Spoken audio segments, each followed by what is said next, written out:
today on how to simplify your life when it comes to fitness and nutrition.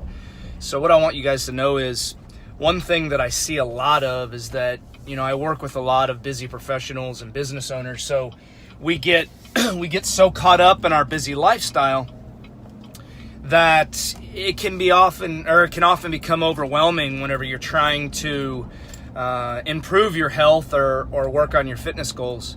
And so that's what I want to touch on a little bit about today is how to simplify things. So, one thing I see a lot of is people waiting until, they're sick and tired of being sick and tired. And so when you get to that point, it can become overwhelming when you're trying to create change or trying to implement changes in your life that will ultimately make you healthier.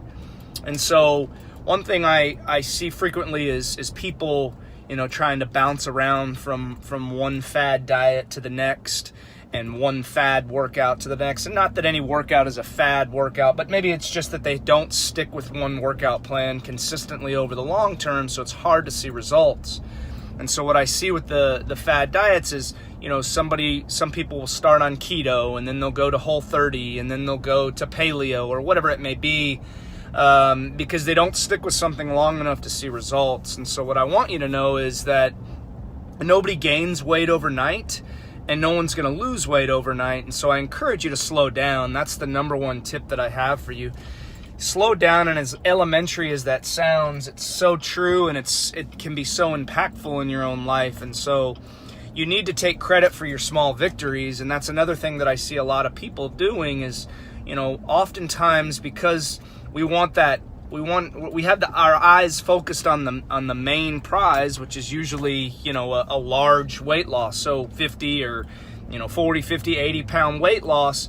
It's very easy to lose sight of, progress tracking and taking credit for your small victories.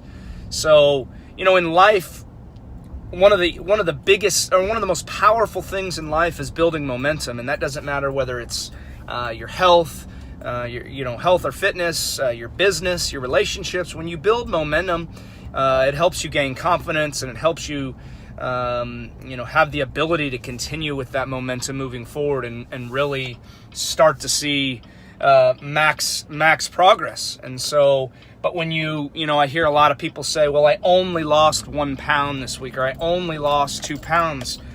Only losing 1 or 2 pounds is significantly better than gaining 1 or 2 pounds or 3 or 4 pounds. And so that's what you have to do is really don't lose sight of those small victories. Take credit for your small victories so that you can build momentum. Another thing that I wanted to touch on is trying to work smarter and not harder. One thing that I see a lot of is, even in my own gym that I attend, is that I'll see people going to the gym and doing the same thing over and over and over, and that's usually, getting on an elliptical and being on there for 45 to 60 minutes and then leaving the gym and wondering why they show up 2 years later and they haven't lost a pound. And I'm not going to sit here and tell you that getting on an elliptical for 45 minutes is not healthy, because it's great for heart health. But oftentimes that's not the best solution when you're trying to lose weight. And so when I say work smarter and not harder, it's not that your workouts shouldn't be hard, because they should challenge you, but trying to work smarter, and that's really incorporating some weight training into your routine, getting a little bit of stretching and maintaining some flexibility and and additional mobility in your life.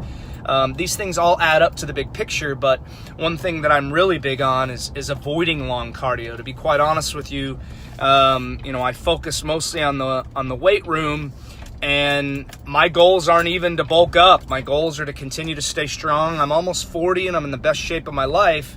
And I just want you, and I don't say that to pat myself on the back. I just want you to know what's possible when you have a structured plan to follow. And so trying to work smarter and not harder, and really focusing on, probably getting in the weight room if you're not used to that, starting slow, getting in there and getting comfortable with that so that you can crank it up a notch. And you don't have to want to be a bodybuilder. It's just so great for your metabolism, especially when you're trying to lose weight. The more lean muscle mass you have, the more calories you burn at rest. So therefore, you're going to be getting into that burning of the body fat a lot quicker. And so One thing that I'm big on is interval training, and I keep my cardio sessions really short. I'm never on a piece of cardio equipment more than 20 minutes. And that's whether I'm doing steady state cardio or interval training. And so, I like to have a holistic approach when it comes to, fitness, and that's going to be, resistance training, cardiovascular exercise, as well as some stretching. And then you start throwing in some meditation and even yoga for men is a great thing. So, trying to cover all those things, but not overwhelming yourself with the long-term goal. Focus on setting SMART goals, something that's measurable and that you can accomplish in the short term. And then once you accomplish that, you take credit for that small victory and then build some momentum. So